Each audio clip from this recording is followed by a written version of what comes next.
Howard Carter pressed his face against the small opening he'd carved into the sealed doorway. He held a candle through the hole, watching the flame flicker in the stale air that hadn't moved in 3,245 years. His patron, Lord Carnarvon, stood behind him in the darkness of the Valley of the Kings, waiting. "Can you see anything?"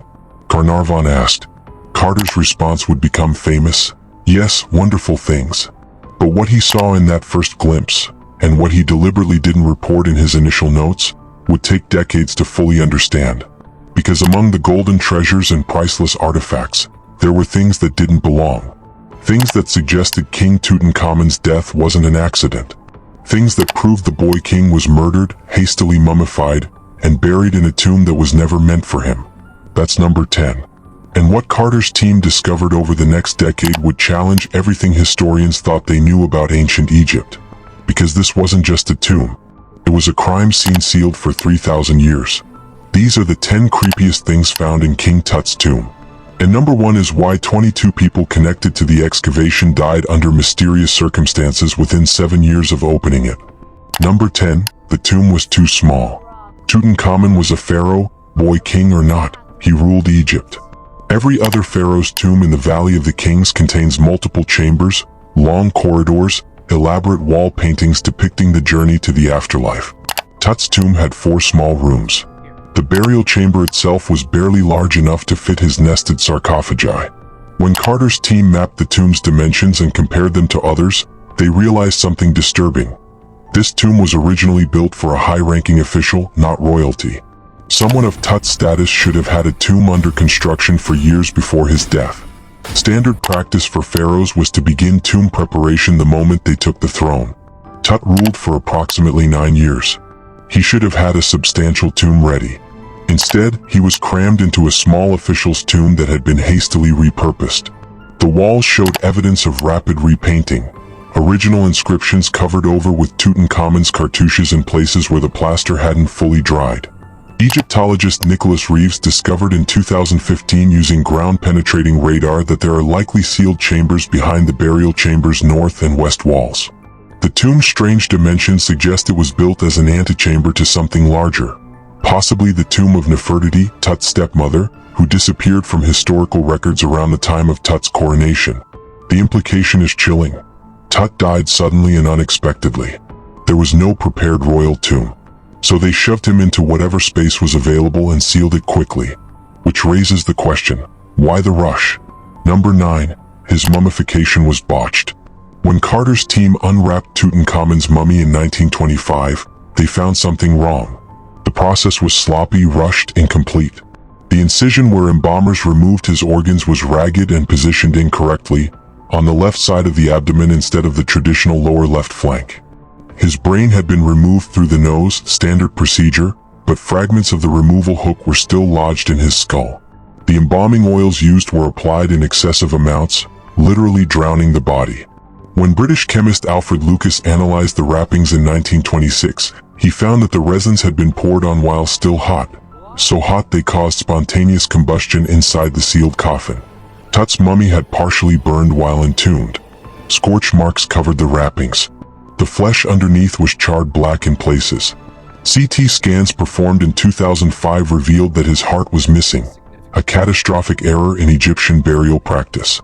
The heart was considered essential for the weighing ceremony in the afterlife. Removing it was tantamount to condemning the deceased soul. But here's what makes it truly disturbing. The heart wasn't lost or destroyed. It was deliberately removed and not replaced with the traditional heart scarab amulet meant to substitute for it. Someone wanted to make sure Tutankhamun's soul didn't reach the afterlife. And the rushed, incompetent mummification suggests that whoever arranged his burial wanted it done fast, before questions could be asked. The contents of the tomb told a similar story. Number 8. Many of the burial goods belonged to other people. Egyptian pharaohs spent decades accumulating the treasures they'd need in the afterlife. Custom-made Ashabti servant figures, personalized furniture, ceremonial weapons bearing their cartouche. Tut's tomb contained over 5,000 objects, but dozens of them had been altered. His famous golden death mask bears evidence of modification. The cartouche was changed, the face was recarved, and metallurgical analysis shows the mask's face was made separately from the headdress, using different gold alloys. It was assembled from pieces that didn't originally belong together. Dr. Nicholas Reeves identified that the mask's ears were pierced, something never done for male royalty but standard for queens. The mask was likely made for a female ruler, then hastily modified for Tut. Miniature coffins containing his internal organs show similar alterations. The inscriptions were changed. The faces recarved. One of the 4 canopic coffinettes has a distinctly feminine face that doesn't match the others. Even his innermost solid gold coffin shows evidence of reworking. The cartouches were added after the initial crafting, carved into spaces that were clearly designed for different names. The tomb contained jewelry, sandals, and ceremonial items inscribed with the names of Tut's predecessors, Akhenaten, Nefertiti, Smenkhare.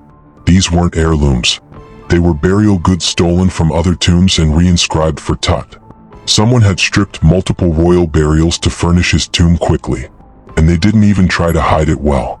The implication: whoever buried Tutankhamun had access to royal burial chambers and was powerful enough to rob them without consequences. But the strangest objects weren't repurposed.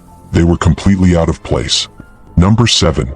2 mummified fetuses in miniature coffins. In the treasury chamber, Carter found 2 small wooden coffins, each containing a mummified fetus. One was approximately 5 months gestational age. The other was full-term or near full-term, possibly stillborn. DNA analysis conducted in 2010 confirmed both were female and were Tutankhamun's daughters. The mothers were never identified, though genetic testing suggests one may have been his half-sister Ankhesenamun, his known wife. But here's what makes this deeply unsettling. The fetuses were mummified with the same care and expense as royalty, gilded coffins, linen wrappings, preserved with expensive resins. Someone wanted them in the tomb with Tut. What? Egyptian funerary tradition didn't typically include miscarried or stillborn children in royal tombs. These weren't just symbolic. They were actual mummified remains of failed pregnancies, preserved and placed deliberately beside the boy king. The positioning in the treasury, separate from the burial chamber, suggests they were added to the tomb as an afterthought, possibly after the initial sealing. Researchers have theorized that whoever placed them there was making a statement. The royal bloodline ended with Tutankhamun.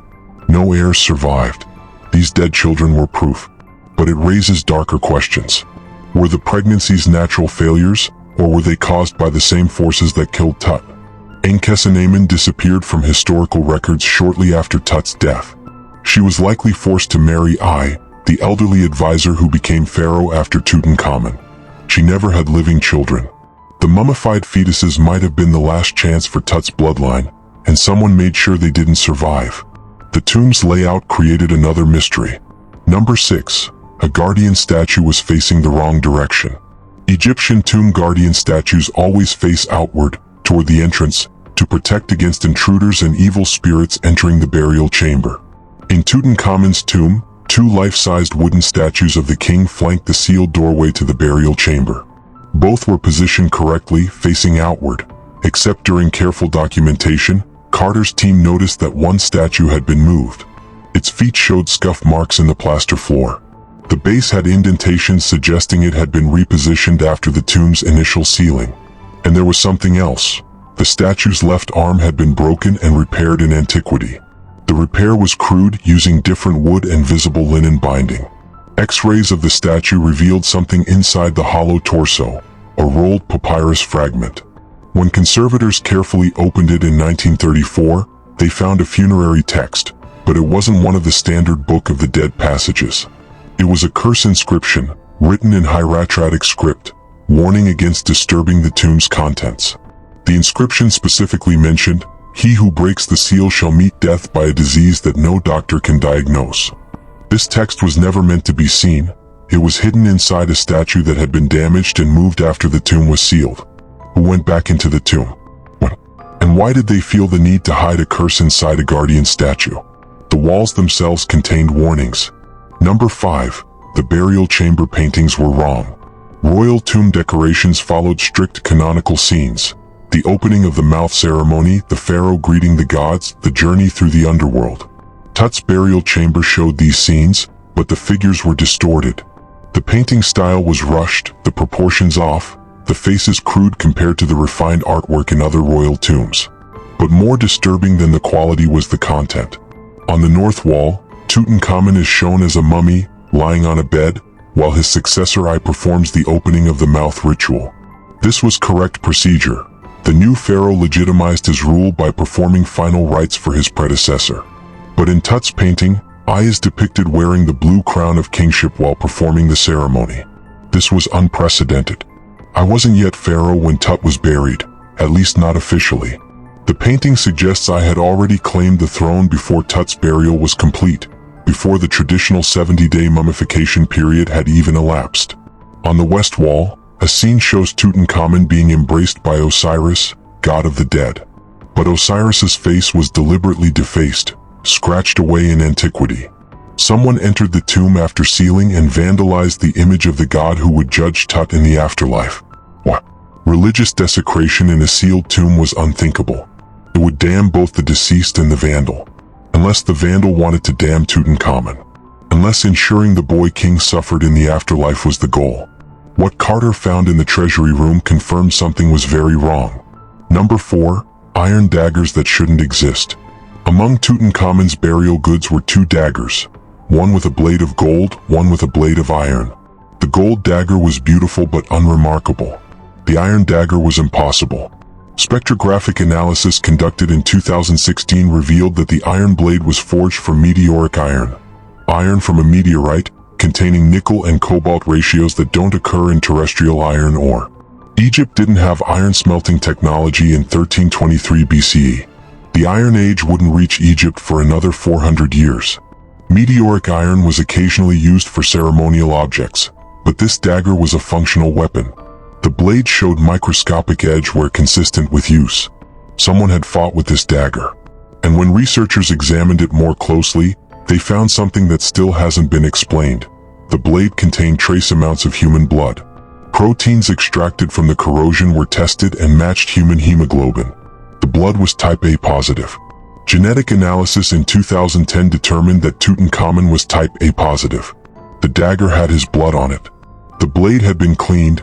There were chemical residues suggesting it had been washed with natron, the same salt used in mummification. But blood had remained in the microscopic gaps where the blade met the hilt. This wasn't a ceremonial weapon. It was a murder weapon. And it had killed Tutankhamun. The question is, why was it buried with him? Egyptian belief held that objects placed in the tomb would accompany the deceased into the afterlife. Burying the murder weapon with the victim was a message. You'll carry the instrument of your death forever.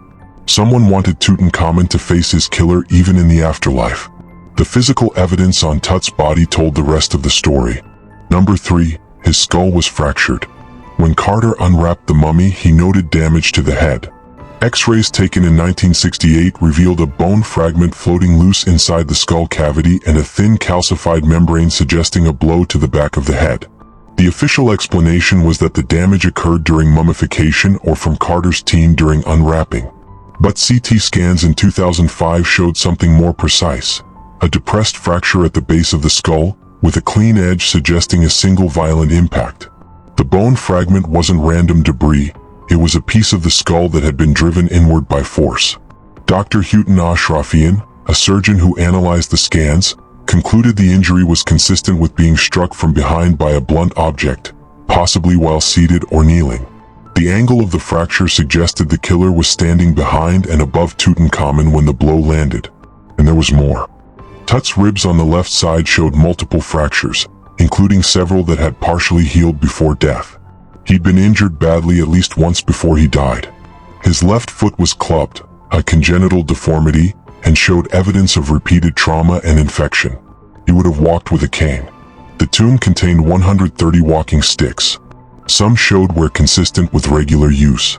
Tutankhamun was disabled, injured, and vulnerable. And someone took advantage of that. The broken ribs, the skull fracture, the blood on the meteoric dagger, they tell a story of violence, not accident. He was beaten. Then he was killed. Then he was hastily mummified and buried in a borrowed tomb with stolen grave goods. But who killed him? Number 2, a ring found in the tomb revealed the conspiracy. Among the thousands of artifacts, one small object was catalogued and then disappeared into storage for decades. A ring bearing 2 cartouches side by side. One cartouche read Tutankhamun, Tut's wife. The other read I, his elderly advisor who became pharaoh after his death. The ring was a marriage ring, representing a union between I and Tutankhamun. But it was found in Tutankhamun's tomb. Dating analysis suggests the ring was made before Tut's death, possibly months before. Egyptologist Zahi Hawass examined the ring in 2004 and noted that it showed signs of being worn. It wasn't a ceremonial piece made after Tut died. Someone wore this ring while Tutankhamun was still alive. The historical record shows that I married Tutankhamun shortly after becoming pharaoh, legitimizing his claim to the throne through her royal bloodline. But this ring suggests the marriage was planned before Tut's death, possibly long before. Tutankhamun was approximately 18 years old when Tut died. She was young, royal, and the key to the throne. I was in his 60s, a powerful advisor with decades of political connections. Marrying her was his path to kingship. But she was already married to Tutankhamun. The ring proves that I and Tutankhamun had a relationship before Tut's death. Whether consensual or coerced, it existed. And it gave I motive. Shortly after Tut's death, Tutankhamun sent a desperate letter to the Hittite king, Egypt's enemy, begging him to send a son for her to marry so she wouldn't have to marry a servant, almost certainly referring to I. The Hittite prince was sent. He was murdered at the Egyptian border before reaching her. Tutankhamun disappeared from history immediately after. No tomb, no records, no mention. She was erased. Most historians believe I had her killed after their marriage secured his throne. The ring found in Tut's tomb was evidence of the conspiracy. And whoever placed it there wanted it found, wanted someone someday to know the truth. And now the curse that killed them. Number 1. 22 people connected to the tomb's opening died within 7 years, and the pattern of death suggests something was protecting the burial. Lord Carnarvon, Carter's patron who funded the excavation, died on April 5, 1923, less than 5 months after the tomb was opened. Official cause: infected mosquito bite that led to blood poisoning. But the circumstances were strange. The bite was on his left cheek. When Carter's team unwrapped Tutankhamun's mummy 2 years later, they found a lesion on the mummy's left cheek in the exact same location. George J. Gould, an American financier who visited the tomb in 1923, developed a fever the next day and died 12 hours later. Cause: pneumonia. But temperatures in the Valley of the Kings in March reached 90 degrees. Pneumonia in a healthy 58-year-old man within hours of tomb exposure? Archaeologist Arthur Mace, who helped Carter open the sealed doorway, died in 1928 claiming he felt a strange exhaustion that doctors couldn't explain. He wasted away over 3 years, losing weight and vitality despite no diagnosable illness. He was 54. Radiologist Archibald Douglas Reed, who x-rayed the mummy, died 3 years later of a mysterious illness his doctors described as total organ failure with no apparent cause. Egyptian Prince Ali Kamel Fahmy Bey visited the tomb and was shot dead in London's Savoy Hotel 3 months later by his wife, who claimed he'd become possessed by an evil presence after returning from Egypt.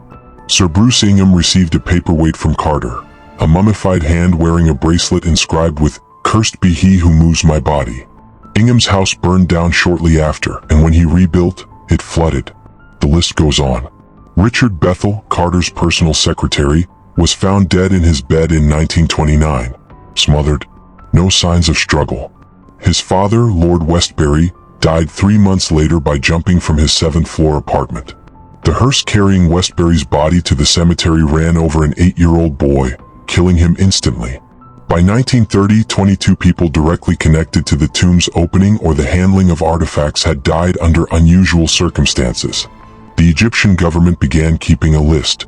That list was classified and sealed in 1934 after public panic about the curse threatened tourism. Howard Carter himself dismissed the curse as Tommy rot. He lived until 1939, dying of lymphoma at age 64, not unusual for the time. But in his final year, he gave an interview to a British journalist where he admitted, "I've seen things in that tomb I'll never speak of publicly. Things that don't belong. Things that prove we were meant to leave it sealed." That interview was published in fragments in 1940, a year after Carter's death. The full transcript has never been released. It remains in the archives of the Griffith Institute at Oxford, classified as sensitive material not available for public research. Here's what modern science says about the curse. When the tomb was opened in 1922, it had been sealed for 3,245 years. During that time, organic materials, linen, wood, food offerings, flowers, had been decomposing in the oxygen-starved environment. This created toxic molds, including aspergillus, which can cause fatal respiratory infections, and Pseudomonas bacteria, which can lead to organ failure. Many of the deaths could be explained by pathogen exposure. But that doesn't explain the localized wound on Carnarvon's face matching the mummy's lesion. It doesn't explain the sudden violent deaths of people who merely visited but didn't touch anything. It doesn't explain the pattern of deaths among family members who never went to Egypt but handled artifacts sent home. In 2002, a German microbiologist named Gotthard Kramer tested 40 mummies for pathogens. He found dangerous mold spores in all of them. But he also found something else. The spores showed signs of being deliberately cultivated and applied to the wrappings. Someone in ancient Egypt had intentionally contaminated the burial goods with toxic molds as a protective measure. The curse wasn't supernatural. It was biological warfare. The ancient Egyptians had weaponized decomposition, creating a time-delayed poison that would kill anyone who disturbed the tomb, even 3,000 years later. 10 creepy things found in King Tut's tomb. A tomb too small for a pharaoh. A botched mummification suggesting haste. Grave goods stolen from other burials. 2 mummified fetuses marking the end of a bloodline. A guardian statue moved and hiding a curse. Burial paintings proving a conspiracy. An iron dagger with Tut's blood on it. A skull fracture from murder. A ring proving his wife and advisor planned their marriage before his death. And a biological curse that killed 22 people 3,000 years after was deployed. Howard Carter spent 10 years excavating that tomb. He cataloged every object, photographed every surface, documented every detail. But in his private journals, released partially in 1972, he admitted that the tomb raised more questions than it answered. Who killed Tutankhamun? Why was he buried so hastily? What happened to Tutankhamun? Why were the mummified fetuses included?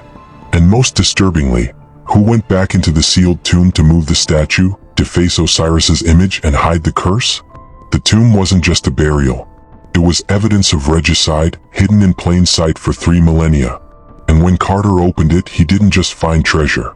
He found a secret that some very powerful people wanted to stay buried. 22 of them died, making sure the world learned only the sanitized version. The truth about King Tut isn't in the museums. It's in the details they don't display. The modified death mask. The murder weapon buried with the victim. The ring proving conspiracy. The curse that still kills. Which discovery disturbed you most?